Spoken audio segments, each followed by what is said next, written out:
السلام عليكم ورحمة الله وبركاته. خبجمتوتا ردفتوتا أبدي انترتمنتي يلا ترقم ترندما كيسنو بقى يروف ساقنا يدرسين جنة سلامتان كينيا خانون نرابك لقاف غارة قد تعمره بقى سنجلتان سنارة كبو سنين جنة خبجمتوتا ردفتوتا كينيا ولي راتبون كينيا تتما أما مو ديب نجر الرمالين ديبتي يجون كيسنا فان كبو وانتي نرى ديبينيس وان دينكسيسو تاني في وان دلوتا بروتي أبدي هرن akkasumaanatti illee abdii horan jeen abdadu tokko qabadde isin dhufeen jira. Innis maal jechuun keessan afaan qabu. Gaadhugumatti namni kuni naman dinqisiifadhuu fi naman hedduu jaaladhus hedduu kabajuus nama barsiisaa amantaa ta'e tokko qabannee isin dhufne. Guyyaa irraan tanaa nama lama qabannee isin dhufne. Tokkoffaa irratti injiinar Ustaaz Abdurrahmaan Huseenii fi akkasuma obbo Yaadataa Junaydii jara kana lameen irraa dubbachuu dhufne. Obbo Yaadataa galateeffachuuf dhufne. Ustaaz Abdurrahmaan Huseen ammoo dinqisiifachuu dhufne. Dinqisiifataa fi galateeffannaa irraa dhufne irra. Ustaaz Injiinar Abdurrahmaan Huseen maaliif dinqisiifatan jechuun keessan afaan qabu. Akkasuma obbo Yaadataa Junaydii illee maaliif galateeffate jechuun keessan afaan qabu. Yeroo gabaabaas gaa mana barumsaa sadarkaa isaa eeggate. Elementarii kutaa takkarraa amma ilaa kutaa kudhanitti baddannootti miliyoona 30 mataa isaatti gargaarsa takka ammaletti ijaaraa jiraachuu isaanii yaadattan jeen abdaddaa. Itti aansuudhaanis miliyoona 30 jechuudha osoo gargaarsa takka hin barbaadinitti mana barumsaa sadarkaa isaa eeggate. Elementarii magaalaa baddannoo keessatti ijaaraa jiraachuun isaanii yaadatama. Kana qofaa miti. Kanatti aansuudhaan aartistii keenya kabajamaa fi jaalatamaa falmaa mirga dhala namaa aartist Kadiir Martuu achi taa'ee biyya Ingilizitti biyya Maanchister Yuunaayiteditti jechuun Maanchister keessatti ilkee isaa guutuu dahaba godheef. Dahaba ittiin gatiin isaa qaalii fuudhee achi biyya Turkiyaa geessee biyya Turkiyaatti ilkee isaa guutuu dhaabee fi biyya Ingilizitti nagaan deebisee jira. Maal jettaniin isin kabajamtoota hordoftoota keenya hundi keessanuu galatoomii obbo Yaadataa jettanii as jala barreessuun dagatinaa. Dhugumatti Yaadataa Junaydii galata qaba uummata Oromoo biraa. Yaadataa jechaan hanga kanaan ibsu qofaa miti jechuudha.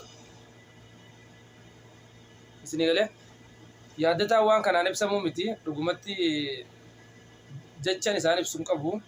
Ani akka mataa kiyyaatti akka ilma Oromoo tokkotti akka namas jaalatu akka namas dinqisiifatu akka namas kabaju tokkotti qabeenyi kiyya Oromoodhaan taane eenyuufuun ta'u jechuudhaan Yaadataa Junaydii qabeenya isaa baasii miiliyoonotaan lakkaa'aman uummata Oromoo irratti dhangalaasaa jiraachuun isaanii yaadatama. Yoo kan yaadattan ta'e gaafa gargaarsa Booranaa birrii miliyoona 10 birrii Itoophiyaa kannuun isaatis ni yaadatama. Akkasuma dhiyeenya kana gaafa obboleessi keenya guutuun biyya Liibiyaa keessatti qabamu birrii 400,000 irraa guutee achi keessaa obboleessa keenya san baasuun yaadatama. Tana sana jennee ta miidiyaa irra mul'atee tana malee ta'e inni keessaan namaa godhaa jiru dachaa kanaa taati. Kabajamtoota hordoftoota keenya isinii galee itti aansuudhaan wanti inni godhaa jiru biyya keessattis ta'e biyya alaattis namni tokko gaafa biyya keessa taa'e gaafa bas nama qabeenya qabu jechuun fakkeenya abbootii qabeenyaa Itoophiyaatiif tahan jennee yaadnu keessa nama tokko Yaadataa Junaydii dhugumatti ani hedduun dinqisiifadha hedduun jaaladhaas hedduun kabajaas. Uummanni Oromootis namni kun nama keeti namni kun jabaa keeti jabeeffadhaan isiniin jaan obbo Yaadataa Junaydii. Kanatti aansuudhaan eebba baranaa irratti eebba baranaa maasaariittis haa ta'u akkasuma warra kutaa 12 haa ta'u akkasuma warra yuunivarsiitii adda addaa irraa eebbifamaa jiranis haa ta'u gaa namoonni baay'een eebbifamanii jiran bifa oowwaa ta'een eebba isaanii gaggeeffamee jira. Garuu kana keessaa ka dinqiina ta'e tokko jira. Isallee maaliif qabattee dhuftee nama dira san keessaa nama tokko maaf qabattee dhufte jechuun keessan hafan qabu. Wanneen isa keessaa qabattee dhufeef injiinar Ustaaz Abdurrahmaan Huseen isaa fi haadha manaa isaa dhugumatti waan ajaa'ibaa hojjetan maal hojjetan jechuun keessan hafan qabu. Wanni isaan hojjetan osooniif hojii isaanii hojjechaa jiranii hojii hojjechuudha akkasiin jaan beeka dhugaa hojiin tun hojii baay'ee jira osoo barumsa isaaniitis addaan hin murin osoo hojii isaaniitis hojjechaa jiranii osoo barsiisaa amantaa ta'e amantaa isaallee barsiisaa jiru osoo akkasuma nashiidaallee hawaasa biraan gahaa jiru osoo wanni takka isan daangeessin osoo umriin isan daangeessin osoo hojiin isan daangeessin osoo ibaadaan isan daangeessin osoonii fi biiziin takka illee isan daangeessin barumsa isaa maarsaariitii bifa oowwaateen isaa fi haati mana isaa bakka takkatti eebbifamuu isaanii dhageenye jirra. Ani akka mataa kiyyaatti waan abdiinatti hore keessaa waan takka abdiinatti horuu bira kutee dhaloota boru dhufutti abdii hore. Edaa umriin nan daangeessitu anis ganaa baradhee bakka sanniin gaa warra jechaa jiru fedhii akkasii nama qabuuf dhugumatti hamilee ta'e Ustaaz Injiinar Abdurrahmaan Hussein dhugaa rabbi si qabaachuun nu boonsa, siin boonna, si jaalannas, si kabajnas. Nama Oromoon qabdu keessaa namoota jajjabaa akkanaa kanaa jira Oromoo. Oromoon tun dhugumatti namni siin biqilchite goota akka Injiinar Ustaaz Abdurrahmaan Hussein kana kan akka obbo Yaadataa kana kan akka Ustaaz Raayyaa Abbaa Mancaa kana namoota hedduu dhagaa namoota maqaa isaanii lakkaa'in finne Baabaa Sheemii biroo fa'aa jira. Namoonni sun hundinuu hayyoota Oromooti. Garuu keessumaa addatti kan dinqisiise Injiinar Ustaaz Abdurrahmaan Hussein guyyaa dheengaddaa torbaan kana guutuu ajandaa ta'eetiin miidiyaa kanarra deemaa kan ture.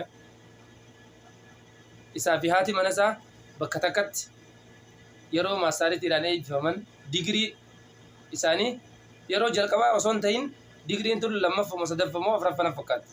Digirii tana fudhatanii eebbifamanii achirraa gabbaa'uun isaaniitis ni yaadatama. Ni beektan kaa digiriin maastaariitii jabduudha. Isaa fi haati mana isaatis bakka takkatti yeroo eebbifaman umriin akka nama hin daangeessine, hojiin akka biiziin nama hin daangeessine, barumsarra akka wanni takka illee nama hin daangeessine asirraa hubachuu dandeenya.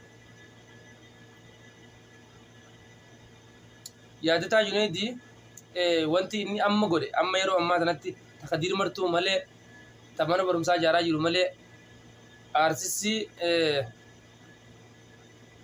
Shaffis Kiloolee jechuudha. Yeroo gabaabduu dura dhukkubsataa turuu isaanii dhageessanii dhagaatuma tuttanna fakkaate maal godhe aartistii Shakkisoo jechuudha. Shakkisoo Awwal Kiloolee koo kan jedhu dhukkubsataa turuu isaanii yaadattan dhugumatti baasii hunda danda'ee ilaa hanga xayyaaraatti ilaa hanga tikeetaatti danda'ee guutuu isaatu biyya Hindiyaa dhaqee akka inni hospitaala yaalii gahaa argatee deebi'u baasii firra godhee jira. Eenyu inni? Ilma sabaati. Yaadataa Junaydiiti. Ilma haati deessee jechuudha. Qabeenyi kiyya hawaasa kiyyaaf yoon taane eenyuuf tahaa nama jee waan qabu hunda karaa gaarii irratti baasaa jiru jechuudha. Isin galee nama waan qabu hunda karaa gaarii irratti baasaa jiru yeroo isiniin jedhu nama qabeenya isaa guutuu Oromoo irraa achi hin qusanne Oromoo irraa achi hin qabanne dhugumatti obbo Yaadataa Junaydii maal jee akkaan ibsu hin beeku. Dhugaa rabbi ati nama jabaa Oromoon qabdu jabaadhu isin jenna. Kabajamtoota keenya maal isiniin jechuun barbaade YouTube chaanaala keenya kana yeroo dhiyoo as banuun keenya ni yaadatama. Muuziqaa tokkollee irratti gallakkifnee irratti hojjenne yeroo gabaabaa keessatti sabskraayibiin isaa kuma takkas galuu dandeenya jirra. Kuni waan inni hojjedhe osoo hin ta'in kun qabsoo isin gootaniini. Ani qabsoo isin gootan tanaan dhugumatti isin galateeffachuun barbaada. Guddaa galatoomaan isin jechuun barbaada. Galatoomaan afaanii qoftiin isinitti xiqqaatti. Dhugaa rabbi galanni isin na biraa qabdan dachaa kumaan isin jaa Oromootiif. Wanni ammoo ilmaan Oromoo hojjechaa jiran wanni ilmaan Oromoo biyya keessattis ta'e biyya alaattis ta'e godhaa jiran hojiin keessan dhugumatti baay'ee nama boonsa. Isiniin boonna isin qabaachuun nu boonsa. Nama akka Injiinar Ustaaz Abdurrahmaan Husseenii fi nama akka obbo Yaadataa Junaydii qabaachuun nama boonsa. Dhugumatti jara kana baay'ee dinqisiifadhas baay'ee jaaladhas. Galanni keessan dachaa kumaan isiniif haa galu. Waan nuti afaan hin dubbanne galata isinii galchinuu miti. Jabaadhaan isiniin jaa gara fuulduraattis qabeenyi keessan akka Oromoo irraa duuban kaa'an abdii isinirraa qabna. Abbootii qabeenyaa meeqaa tattaa jira ta qabeenya guddaa qabdu ta jechuudha karaa khayrii irra baasuun itti ulfaattu. Jara akkasiisaniif fakkeenya kan ta'aa jirtan jabaadhaa isiniin jenne isin faana jirra nutis. Qabeenyi keessan seekuritiin barbaadu. Seekuritiin keessan rabbii fi ilmaan Oromooti. Qabeenya keessan kan isinirraa bitee gurguruus ilmaan Oromooti. Ammoo qabeenya keessan walaadhallu isiniin jenna. Galatoomaa ulfaadhaa hordoftoota keenya kabajamoo fi jaalatamoo. Namni YouTube chaanaala keenya kanaaf haaree taate subscribe godhuun dagatiin. Subscribe gad tuqii homaa isin kafalchiisu. Like illee tuqii. waan nu jajjabeessu koomentii jalatti illee nu barreessi akka nuti hojii boonsaa hojjennuuf subscribe fi laayikiin keessan baay'ee nu barbaachisa baay'ee isin jaaladhaa isin maatii kiyya lammaffaatii galatoomaa ulfaadhaa viidiyoo tana hamma dhumaattis daawwadhaa sheeriis waliif godhaa galatoomaa isiniin jenna uummata keenya kabajamoo fi jaalatamoo